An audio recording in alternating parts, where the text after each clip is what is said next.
Donc quand la Banque centrale émet un franc CFA sous forme de monnaie, il faut qu'elle ait 0,2 francs CFA sous forme de devise auprès du Trésor français.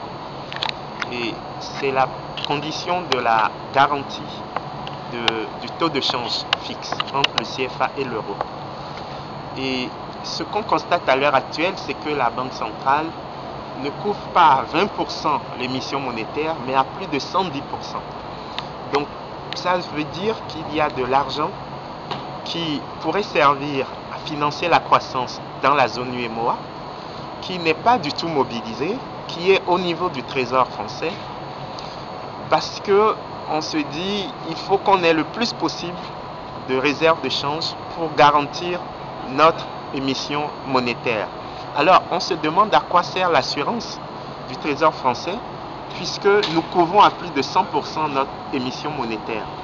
Certains économistes ont dit, même des économistes du FMI, que la BCAO pourrait anticiper le remboursement de la dette de nos États plutôt que de laisser cet argent dormir à Paris.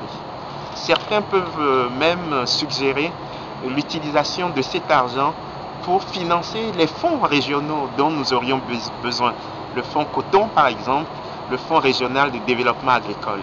On voit bien que les économies émergentes utilisent leurs réserves de change pour financer ce qu'on a appelé des fonds souverains. Donc ce à quoi j'appelle les économistes et les banquiers centraux de notre région, c'est un peu plus d'imagination pour une gestion dynamique de nos réserves de change.